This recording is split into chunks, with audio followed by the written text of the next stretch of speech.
안녕하세요. 저는 평소 사연을 즐겨 듣는 30대 여자입니다.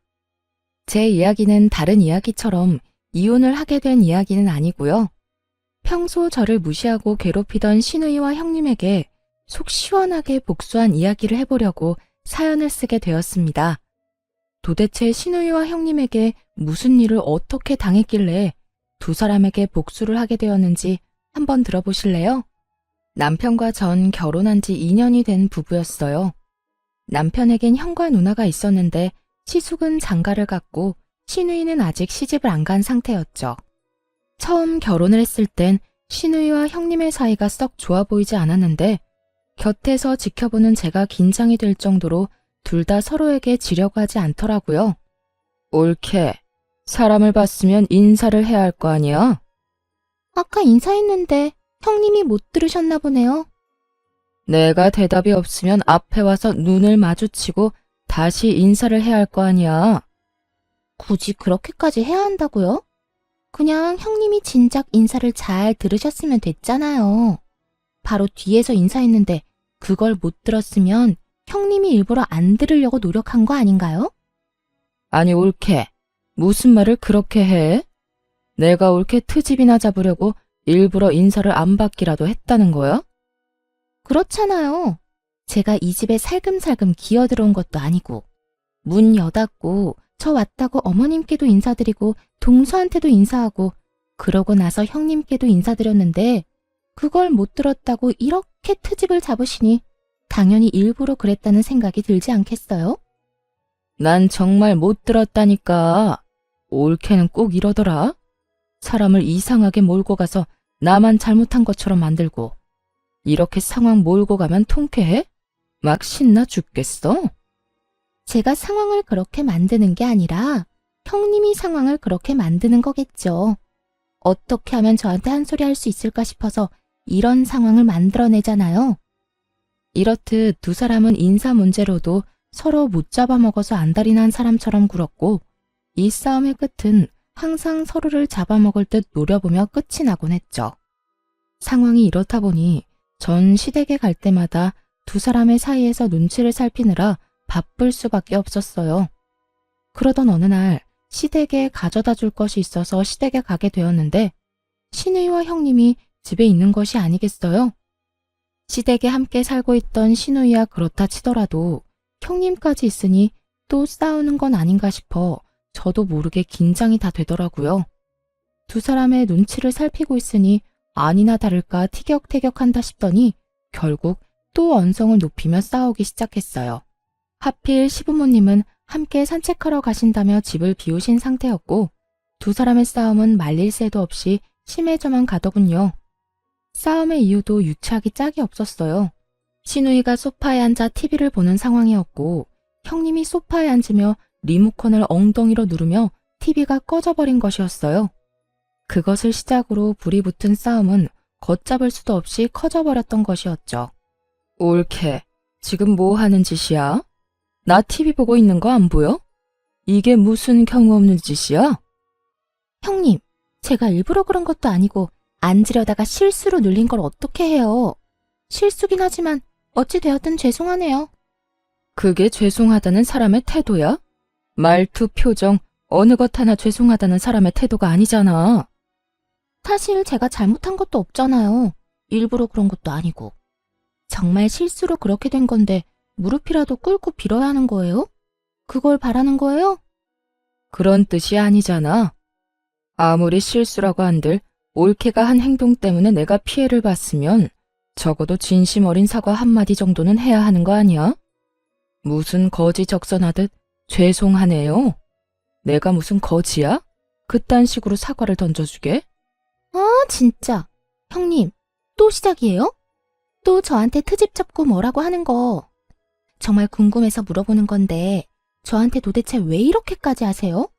왜 저만 보면 못 잡아먹어서 안달이냐고요? 내가 진짜 기가 막혀서? 내가 또 언제 올케를 못 잡아먹어서 안달이었다고 이러는 거야? 시누이는 화가 머리끝까지 난 듯 보였고 형님 역시 별반 다르지 않아 보이더군요. 이 일을 어떻게 해야 하나 눈치만 살피고 있는데 시누이가 저를 보더니 갑자기 잘잘못을 가려달라고 우겨대기 시작했어요. 작은 올케가 말해봐봐. 지금 이 상황 내가 과하다고 생각해? 아니지. 지금은 큰 올케가 잘못된 행동 맞잖아. 신우이는 대답을 강요하듯 물어오고 있었고 그 상황을 지켜보던 형님도 저에게 본인 편을 들어달라는 뉘앙스로 말하기 시작하더군요. 그래, 동서가 말해봐봐. 처음부터 다 지켜봤으니까 잘 알겠네. 내가 지금 TV를 일부러 껐어? 아니잖아. 나도 모르게 눌려서 꺼진 거 다 봤잖아. 다 실수인데 내가 고개 숙여 사과까지 해야 한다고 생각해? 그리고 형님이 매번 나한테 온갖 트집 잡아서 시비 거는 거 동서도 다 봤잖아. 뭐라고 말 좀 해봐. 양쪽에선 서로 본인의 편을 들어달라 난리였고 전 이러지도 저러지도 못하고 우물쭈물 눈치만 살피고 있었어요. 여기에서 입을 잘못 열었다간 앞으로가 상상 그 이상으로 피곤해질 거란 걸 누구보다 더 잘 알고 있기 때문이었죠. 그렇게 두 사람의 닥달에도 아무 말도 못하고 있는 사이 타이밍 좋게 시부모님이 시댁으로 돌아오셨고 전 재빠르게 시댁을 빠져나올 수 있었어요. 그렇게 큰 고비를 넘겼다 싶었는데 그게 아니더라고요. 그런 일이 있고 난 후 어찌된 일인지 시간이 지나면 지날수록 두 사람의 사이가 돈독해져만 가더라고요. 두 사람의 사이가 좋아지는 건 문제가 될 일이 전혀 아니었지만 두 사람의 사이가 좋아지며 저를 노골적으로 따돌리며 괴롭히는 것이 문제가 되었어요. 딱히 저는 잘못한 것도 없는 것 같은데 온갖 시댁 일을 저에게만 시키기 일쑤였죠. 그날도 마찬가지였어요. 특별한 날도 아닌데 신우이가 급하다며 온 연락에 불이 나게 시댁으로 가게 되었고 시댁에 들어서니 시부모님들은 없고 신우이와 형님이 하하호호 이야기를 나누고 있더라고요. 그렇게 이야기를 나누던 두 사람은 집으로 들어서는 저를 보더니 아주 당연하다는 듯 산처럼 쌓여있는 설거지를 하라고 하더군요. 동서 왔어? 잘 왔다. 일단 주방에 가서 설거지 좀 할래? 오늘 형님이랑 이것저것 해먹었더니 설거지가 산처럼 쌓였네. 보다시피 형님하고 나하고 오늘 네일을 새로 받아서 말이야. 부탁 좀 할게. 그래, 옳게. 우리 오늘 네일 한다고 큰돈 썼단 말이야. 손톱 위에 올리기도 많이 올려서 괜히 설거지하다가 기껏 올린 액세서리 다 떨어질 수도 있어서 그래. 그러니까 옳게가 수고 좀 해. 알겠지? 장단이 잘 맞는 두 사람은 손을 들어 보이며 저에게 설거지를 하라고 하더군요. 전 너무 어이가 없어 그런 두 사람을 보며 이렇게 말했어요. 지금 저한테 설거지나 하라고 급하게 오라고 한 거였어요? 두 사람이 내일 한 건 알겠는데 왜 제가 이 설거지를 해야 해요? 여긴 제 집도 아니고 저것도 제가 먹고 치운 접시도 아닌데요.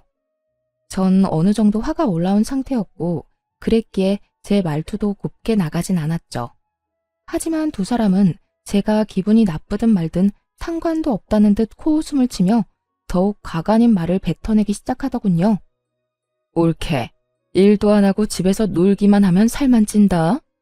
그렇게 되면 내 동생이 옳게를 지금처럼 사랑해 주겠어? 이게 다 옳게 생각해서 하라는 거야. 운동도 되고 얼마나 좋아? 그래, 동서. 내가 아버님, 어머님 오시면 동서가 와서 설거지 다 해줬다고 꼭 말할게. 그러면 점수도 딸 수 있잖아. 여러모로 다 동서한테 좋은 일인데 왜 그렇게 화를 내고 그래? 그리고 보다시피 우리가 네일을 받아서 하고 싶어도 못하는 상황이라니까. 기가 막히고 코가 막히는 노릇이었죠. 저만 집에서 노는 것이 아니라 형님도 결혼을 하며 집에서 놀고 있었고 신우이 역시 얼마 전 회사를 때려치우고 시댁에 얹혀 살며 놀고 있으면서 저에게 저딴 말이나 하고 있으니 그저 열불이 나는 상황이었죠. 보란듯이 반짝이는 손가락을 흔들어대는 두 사람을 보며 면전에다 침이라도 한껏 뱉어주고 싶은 심정이었어요. 누군 네일을 안 해본 것도 아니고 붙인 것이 많아 신경이 쓰이면 고무장갑을 끼면 되는 일 아닌가요? 더는 참고 인내하며 사이좋게 지낼 마음이 사라져버렸고 그대로 주방에서 고무장갑을 가지고 와 두 사람에게 한 짝씩 나누어주며 이렇게 말했습니다. 그렇게 네일한 게 신경 쓰이면 이 고무장갑 한 짝씩 끼고 사이좋게 하세요. 그러면 다 해결되지 않겠어요? 뭐야? 옳게. 지금 손윗 사람한테 이게 뭐 하는 짓이야? 우리가 엄연히 동서보다 집안 서열이 높은데 우리가 하라고 하면 해야 할 것 아니야? 두 형님들 잘 들으세요. 아무리 손아랫 사람이라도 이런 식으로 부려먹는 경우는 없어요. 저는요, 이딴 일은 할 생각 없으니까 알아서 하고 다음부턴 이런 일로 사람 오라가라 하지도 마세요. 전 노발대발하는 두 사람을 뒤로 한 채 집으로 와버렸고 이 일이 시발점이 되어 두 사람은 저를 더 악랄하게 괴롭히기 시작하더군요. 한 번은 이런 일도 있었어요. 당시 전 자전거를 타고 다녔는데 시댁에 끌고 갔던 제 자전거 바퀴에 시누이와 형님이 구멍을 내다 들키는 일도 있었어요. 그걸 발견한 저는 남편을 불러다 모든 사실을 말하며 화를 냈고 남편은 그 자리에서 시누이와 형님께 화를 내는 일도 있었죠. 누나, 이게 다 무슨 짓이야? 이게 얼마나 위험한 짓인 줄 몰라서 그래? 형수님도 그래요. 이게 다 무슨 짓이에요? 요즘 초등학생도 이렇게는 안 해요. 이러다 사고라도 나면 어쩌려고 이런 거예요? 서방님, 아니에요. 저흰 아무 짓도 안 했다고요. 그저 바퀴에 바람이 빠진 것 같길래 그냥 살펴보던 중이었다고요. 그래, 우리 억울해. 우리가 미쳤다고 그런 짓을 하겠어? 큰올케 말대로 우린 그저 바퀴에 바람이 빠진 것 같아서 살펴보고 있었던 것뿐이라고. 두 사람은 제가 봤는데도 불구하고 절대 아니라며 발뺌하기 바빴고 제가 본 것을 증명할 일이 없었기에 남편은 다시 이런 짓을 한다면 가만두지 않겠다며 확실하게 못 받고 이 일을 넘겨버렸죠. 진짜 이번엔 그냥 넘어가는데 다시 한번 이러면 나 가만히 안 있어. 누나고 형수님이고 가만두지 않을 거라고. 그러니까 앞으로는 우리 집사람 괴롭히지 마.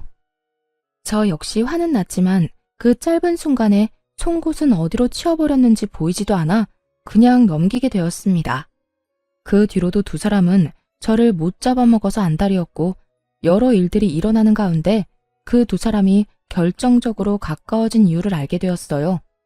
그 이유는 앞전에 두 사람이 심하게 싸운 날 제가 누구의 편도 들지 않고 그 자리를 빠져나간 것을 얄밉게 생각한 형님이 노처녀 시누이에게 남자를 소개시켜주며 시누이와 가까워졌던 것이었어요. 그렇게 가까워진 두 사람은 제 욕을 하며 사이가 더욱 돈독해진 것이었죠. 거기에다 시누이에게 형님 친정 부모님의 회사에 낙하산으로 취직 자리까지 알아봐준다고 하는 바람에 시누이는 그저 형님 바라기가 되었던 상황이 돼버린 것이었어요.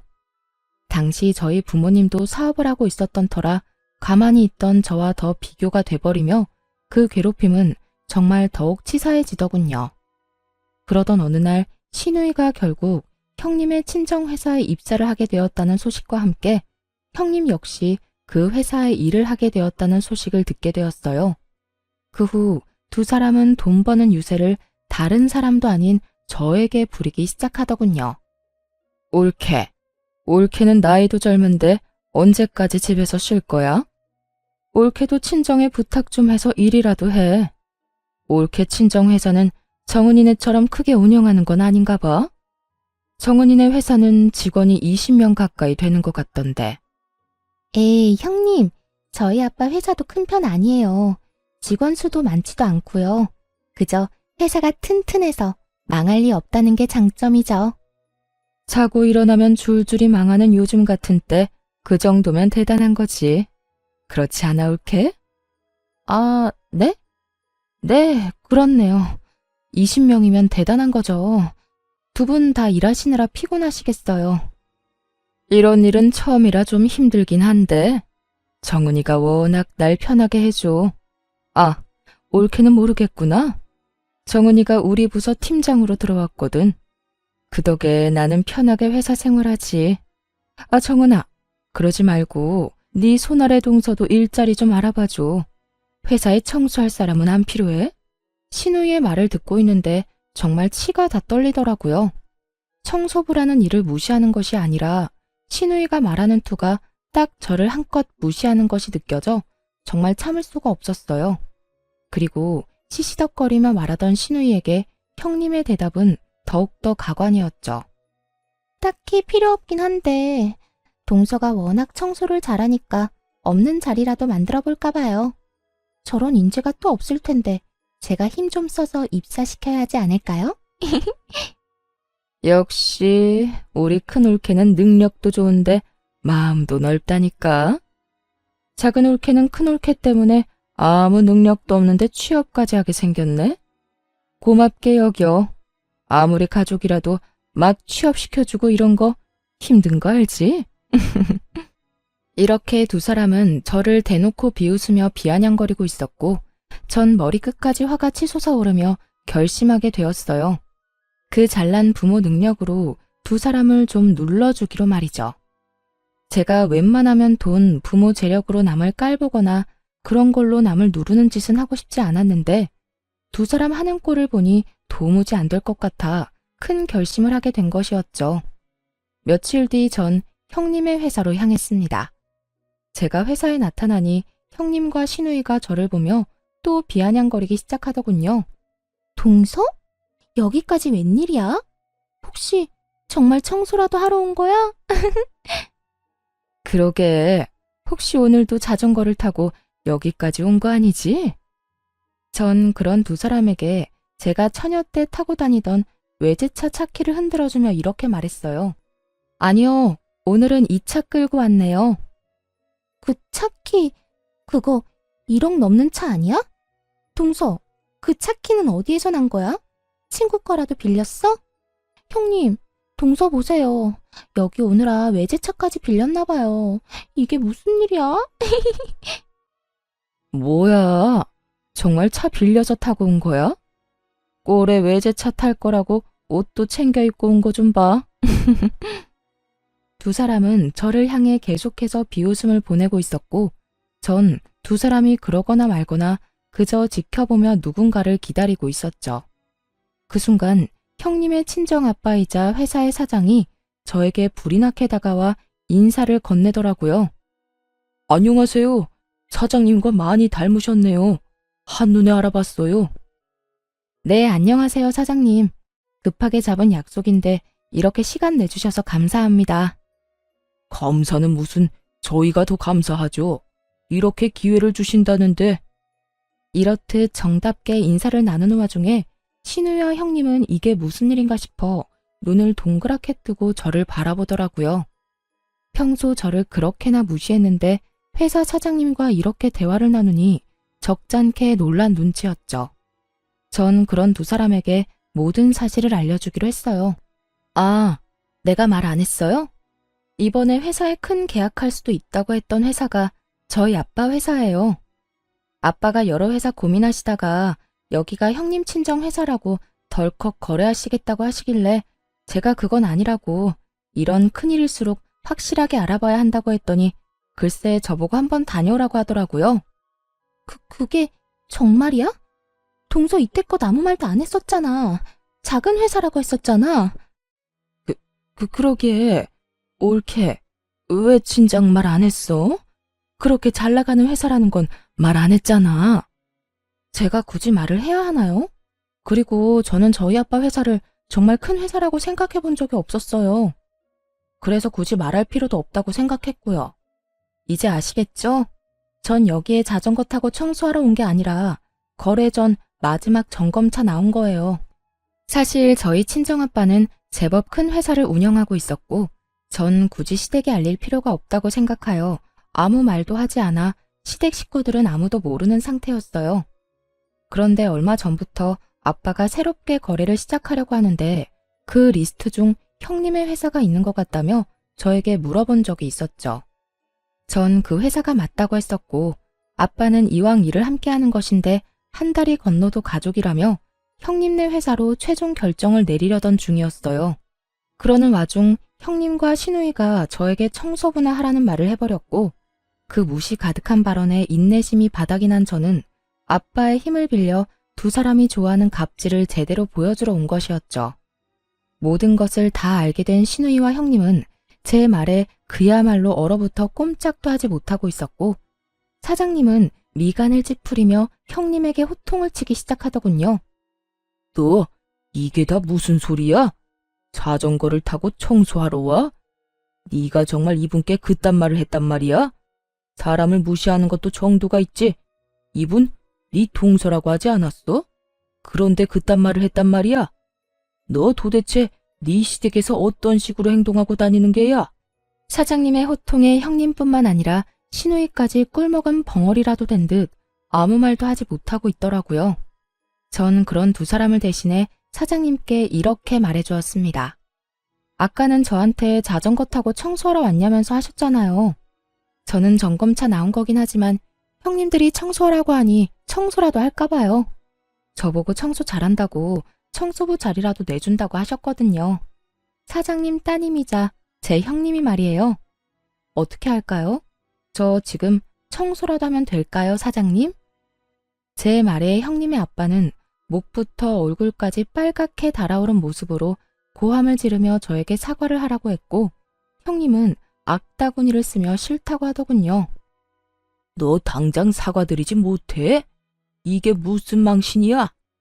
아무리 생각이 없다고 해도 사람을 그렇게 무시하는 게 어디 있어?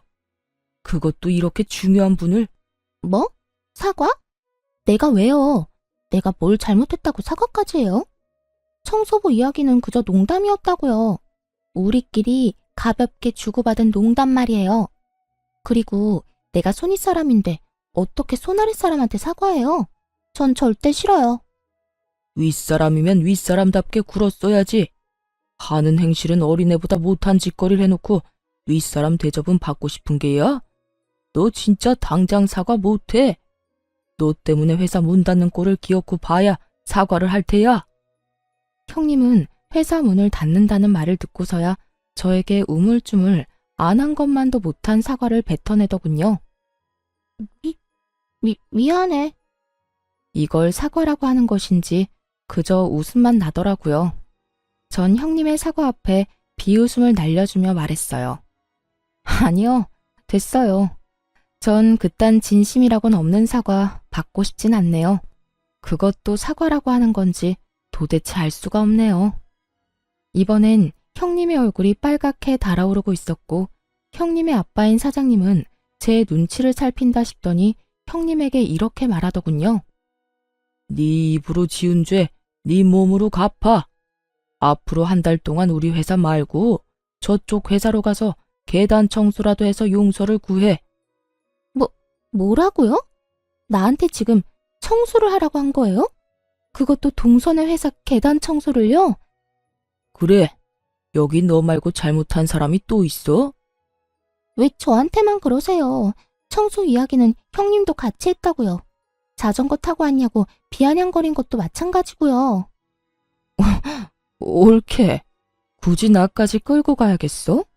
혼자서 다녀와도 되잖아. 억울해서 그러죠. 하기는 같이 했는데 왜 저만 이 꼴을 당해야 하냐고요. 형님도 같이 가서 같이 계단 청소해요. 옳게. 정말 이럴 거야? 왜요? 내가 틀린 말 했어요? 입으로 같이 지은 죄 같이 갚아야 할 것 아니에요. 형님의 물귀신 작전 때문에 시누이까지 꼼짝없이 저희 회사로 출퇴근하며 계단 청소를 하게 되었고, 한 달 동안 두 사람은 저희 회사 곳곳을 다니며 청소를 해주었어요. 그렇게 마지막 날이 되었고, 두 사람은 일이 끝나자마자 저희 집으로 득달같이 찾아왔더군요. 두 사람은 오는 길에 싸우기라도 한 듯 사이가 좋지 않아 보였는데 저희 집에 들어오면서도 싸우고 있더라고요. 옳게. 진짜 너무하는 거 알아? 어차피 피할 수 없는 청소 혼자 했으면 됐지. 꼭 거기에서 나까지 끌어들여야 했어. 이게 뭐야? 온몸에 땀 냄새에 손에 주부습진 오기 직전이라고. 내가 뭐 틀린 말 했어요? 형님도 동서 괴롭힌 거 맞잖아요. 난 그저 동서가 얄밉다고 한 것뿐인데 신나서 동서 괴롭히기 시작한 건 형님이잖아요. 그럴 땐 언제고 청소는 나 혼자 하라고요? 내가 왜요? 청소를 빠져야 할 사람은 형님이 아니라 저였다고요. 뭐? 너 진짜 말 다 했어? 그래, 말 다 했다. 어쩔 건데, 어쩔 거냐고. 감정이 극에 달해버린 두 사람은 반말까지 하며 싸우기 시작했고, 결국 폭발해버린 신우이가 형님의 머리를 향해 손을 뻗으며 더 큰 싸움이 시작되었어요. 전 그런 두 사람의 치열한 싸움을 말릴 생각도 없이 지켜보다 집으로 시부모님과 시숙을 불러버렸어요. 얼마 지나지 않아 화가 머리끝까지 난 시부모님이 집으로 들어왔고 한바탕 소란을 일으키고 있는 두 사람을 본 시부가 호통을 치기 시작했어요. 이게 다 무슨 일이야? 둘 다 그만두지 못해? 시부의 호통에 두 사람은 싸움을 멈추는가 싶더니 반성은커녕 서로 잘못한 것에 대해 이르기 바쁘더군요. 아빠, 올케 좀 혼내줘요. 올케가 먼저 작은 올케 얄밉다면서 괴롭히자고 했다고요. 난 그저 올케가 시키는 대로 한 것뿐이야. 나한테 일자리도 소개시켜주고 남자도 소개해주면서 시키는데 내가 어쩌겠어? 시키는 대로 하는 수밖에. 아니에요, 아버님. 형님이 먼저 저희가 싸우는데 동서가 아무런 행동도 하지 않고 자리 피해버린 게 괘씸하다고 괴롭히자고 했다고요. 그리고 남자 소개해준 건 형님이 계속 외롭다고 해서 해준 거고, 일자리도 형님이 계속 마땅한 일자리가 없다고 해서 저희 아빠 회사에 취업시켜준 거라고요. 내가 언제 그랬어? 올케가 먼저 일자리하고 남자 이야기 꺼내면서 내 기분 맞춰주면서 작은 올케 너무 얄밉지 않냐고 말 꺼냈잖아. 난 거기에 장단 맞춰준 것뿐이고. 장단만 맞춘 사람이 송곳까지 챙겨서 동서 자전거 바퀴에 구멍을 뚫어요? 그 장단 2번 맞췄다간 아주 큰일 나겠어요. 뭐야? 그건 올케가 자전거 타고 다니는 꼴도 얄밉다면서 자전거를 확 버려버리면 어떻겠냐고 하니까 그랬던 거지. 그리고 작은 올케한테 구멍 뚫다가 들키니까 송곳 버린 사람이 누군데? 내 손에서 재빠르게 송곳 뺏어서 차 밑으로 던진 사람은 올케였잖아. 그게 다 형님이 동서는 가진 것도 없으면서 잘난 척한다고 얄밉다고 해서 시작된 일이잖아요. 올케야말로 쥐뿔도 없는 작은 올케 괴롭혀주고 싶다고 했잖아. 못 사는 집에서 자란 주제에 콧대만 높다고 해놓고. 두 사람은 서로의 잘못을 이르는 것에 정신이 팔려 자신들이 한 짓을 스스로 고하고 있었고, 때마침 도착한 시숙이 심각한 얼굴로 이 모든 것을 듣고 있었죠. 시숙과 시부모님의 낯빛은 실시간으로 어두워지고 있었고, 이러한 사실을 전혀 알지 못하는 두 사람은 마주보고 서로 얼굴에 침 뱉기를 이어가고 있더군요. 차마 눈뜨고는 보기 힘들 광경에 시부는 다시 호통을 치기 시작했어요. 그만하지 못해? 얼마나 더 못난 꼴을 보일 작정이야? 너희 잘못은 너희가 다 말해서 잘 알겠고, 말하는 꼴을 보니 스스로도 잘 알고 있는 것 같구나.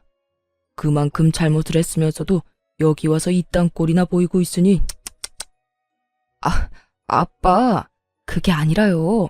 전 진짜 잘못이 없다고요. 아버님, 저도 잘못한 거 없어요. 이게 다 형님 때문이라고요. 둘 다 그 입 다물지 못해? 조용하고 당장 무릎 꿇고 빌어. 얼른! 시부는 결국 두 사람에게 무릎을 꿇고 빌라고 했고, 두 사람은 여전히 반성이란 모르는 사람처럼 왜 그렇게까지 해야 하냐고 따지고 들더군요. 싫어요. 내가 왜 무릎까지 꿇어요? 내가 뭘 잘못했다고. 그래요, 아버님. 저희 반성의 의미로 오늘까지 동선의 회사에 청소까지 해주고 왔다고요. 그런데 무릎까지 꿇으라고요? 싫어요.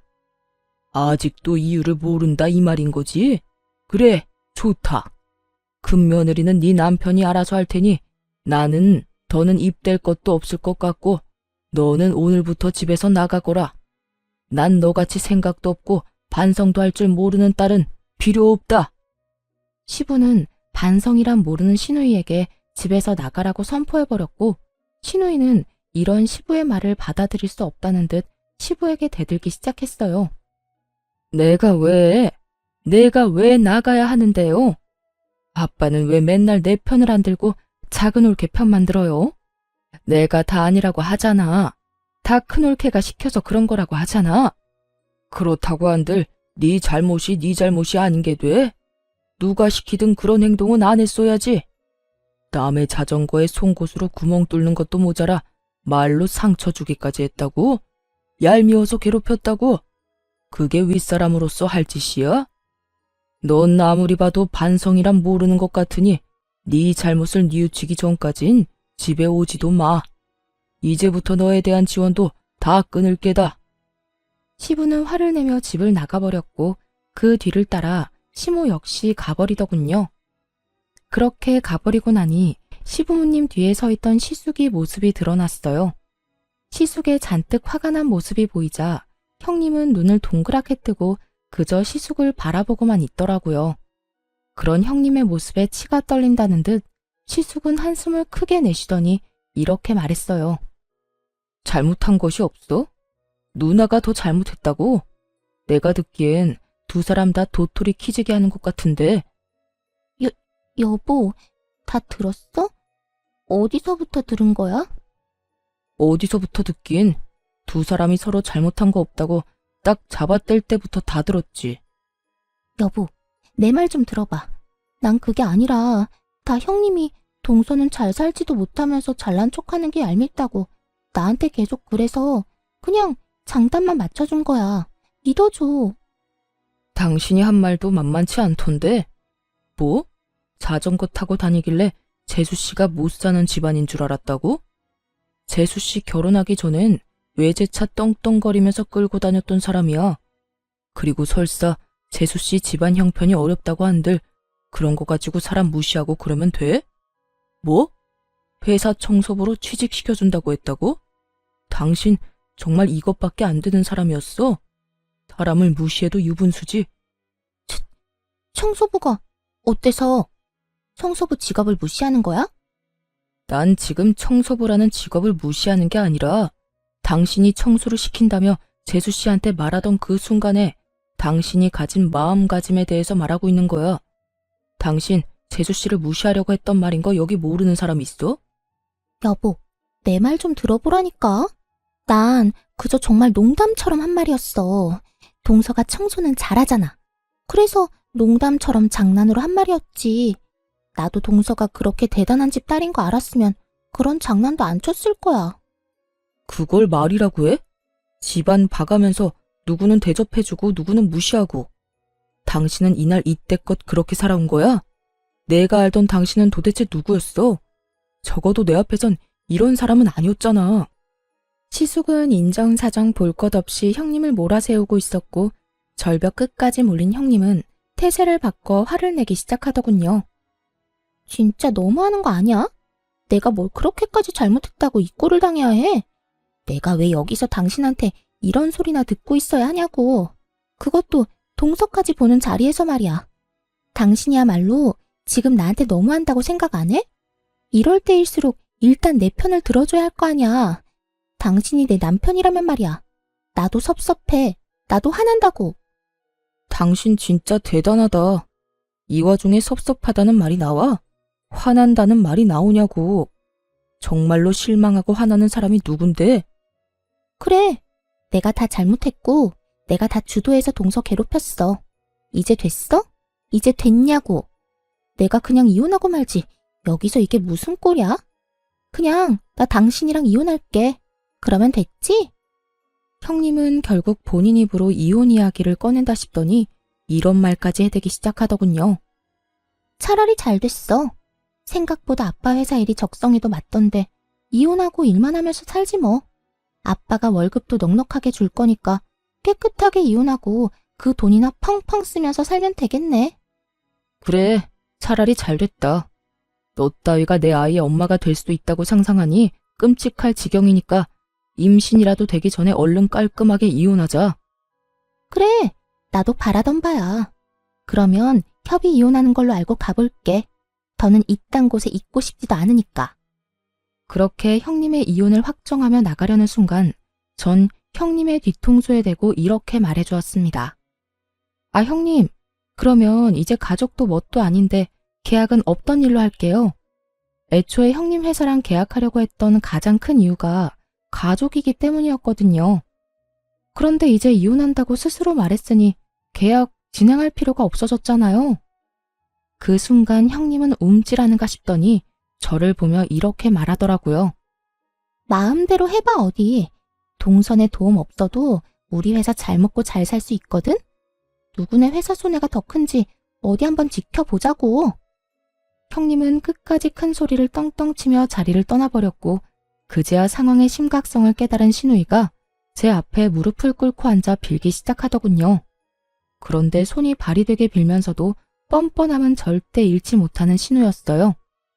올케, 큰 올케도 저렇게 이혼해버리면 나 또 백수 돼. 그러면 난 언제 돈 모아서 언제 시집가?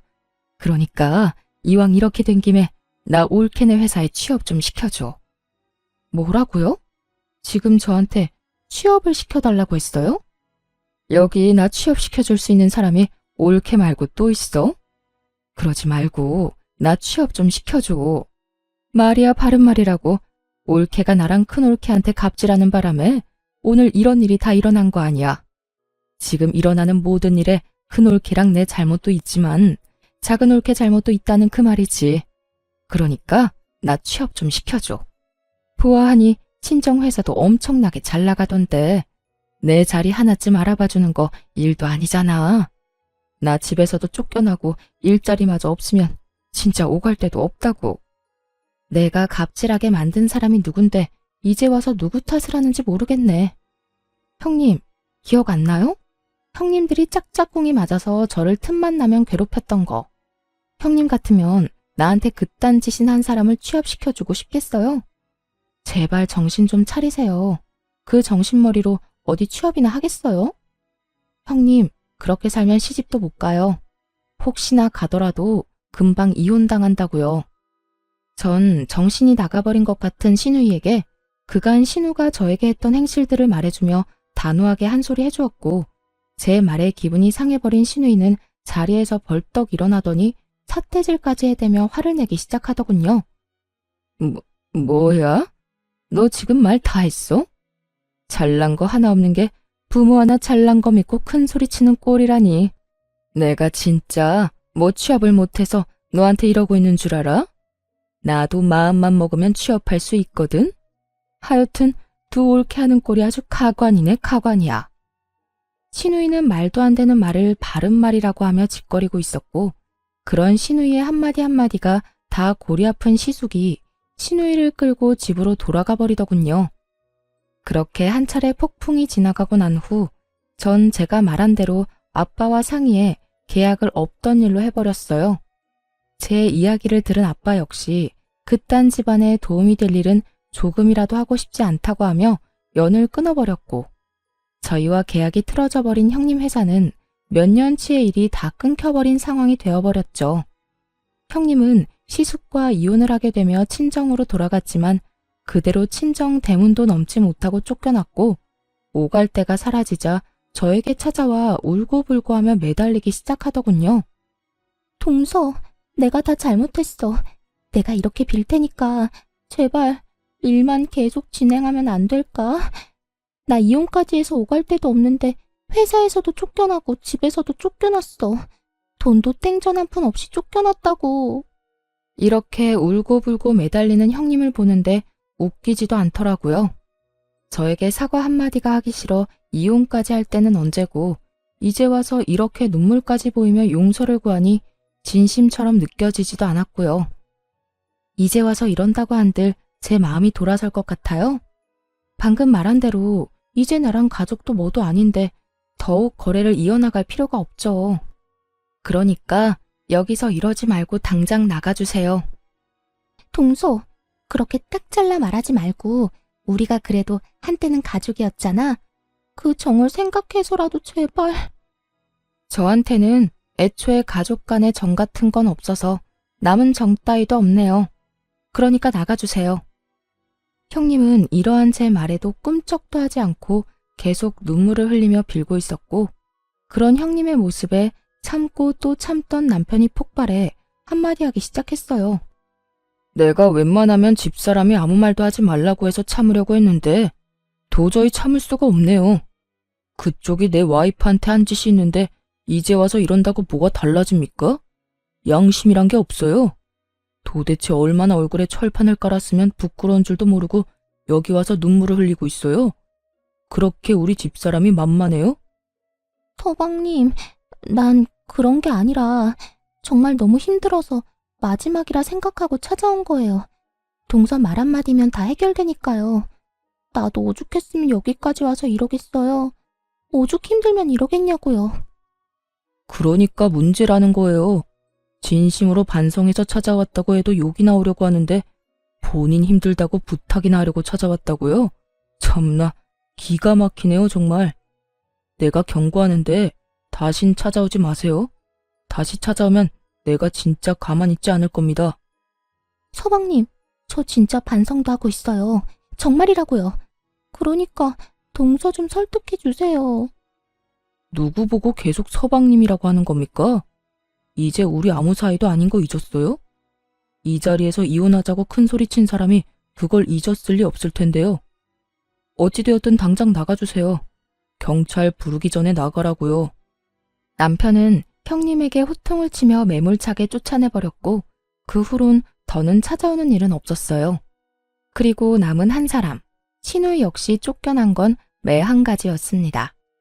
그간 시부모님이 없는 동안 저에게 어떻게 했는지부터 자전거 사건까지 다 알아버린 시부모님은 그날 바로 너 같은 자식은 필요 없다며 쫓아내버렸다고 하더군요. 그나마 있던 돈을 포함해 카드까지 왕창 긁어왔던 신우이는 집 얻을 돈도 없어 그 나이에 고시원이나 전전하며 급히 일자리를 찾고 있다고 하더군요. 일이 마무리되고 난 후 남편은 진심으로 저에게 사과를 해왔고 저는 남편이 잘못한 일이 아니라며 미안해하는 남편을 달래주었어요. 여보, 정말 미안해. 당신이 나서지 말라고 해도 내가 나서서 이런 일까지 겪게 만들지 않았어야 했는데 내가 너무 안일했던 것 같아. 아니야. 당신 잘못한 거 하나도 없다니까. 내가 참을만 하니까 참았던 거고 더는 참지 못한 상황이라 내가 직접 해결한 거야. 당신은 충분히 당신 역할 해줬고 난 그걸로 만족하고 충분히 고마워하고 있어. 앞으로 내가 더 잘할게. 이번에 당신 상처받은 거 내가 살면서 기억도 나지 않을 만큼 행복하게 해줄 거야. 이렇듯 부부관계엔 전혀 문제없이 일을 잘 마무리하게 되었고 전 여전히 남편과 함께 잘 지내고 있습니다. 그 일이 있고 난 후 전 본격적으로 아빠 회사로 출퇴근하며 일을 배우고 있어요. 사원으로 시작해 차근차근 올라가고 싶다는 제 의견에 아빠는 흔쾌히 자리를 내주셨고 차근차근 잘 배워 천천히 한 계단씩 올라갈 예정이에요. 처음 시숙이 이혼까지 하고 신우이까지 집에서 내쫓겼을 때만 해도 저 하나 때문에 시댁이 풍비박산이 난 것 같아 신경이 쓰였던 적도 있었어요. 알게 모르게 눈치를 살피던 저에게 시부와 시숙이 이렇게 말씀해 주시더라고요. 아가야, 네가 뭘 잘못했다고 그렇게까지 눈치를 봐? 이 녀석이 이혼한 거야. 자기 마누라가 잘못해서 이혼한 거고 내가 내 딸 내쫓은 거야. 내 딸이 잘못해서 내쫓은 건데 그런 거 가지고 계속 네가 눈치 보면 우리가 더 미안해진단다. 그래요, 재수씨. 요즘 만날 때마다 재수씨가 괜히 우리 눈치 살피면서 말도 잘 안 하고 해서 우리가 더 미안해지려고 해요. 재수씨, 내가 이혼한 거나 누나가 쫓겨난 거는 다 두 사람이 잘못해서 일어난 일이지 재수씨의 잘못은 하나도 없다고요. 그저 우리가 이런 일이 일어나기 전에 신경 쓰지 못한 게 미안할 따름이에요. 그래, 아가. 이런 일이 일어나고 나니 우리가 너무 집안에 무심했다 싶더구나. 네 마음고생이 심했겠단 생각도 들고 말이야. 우리가 참 미안하구나. 우리가 앞으로는 더 많이 신경 쓸 테니 너도 그만 눈치 보고 예전처럼 편하게 웃으면서 잘 지내보자꾸나. 그렇게 말씀해 주셔서 감사합니다. 저도 앞으로 더 잘할게요. 이렇게 말씀해 주신 덕분에 전 한결 마음이 편안해진 상태로 지내고 있어요.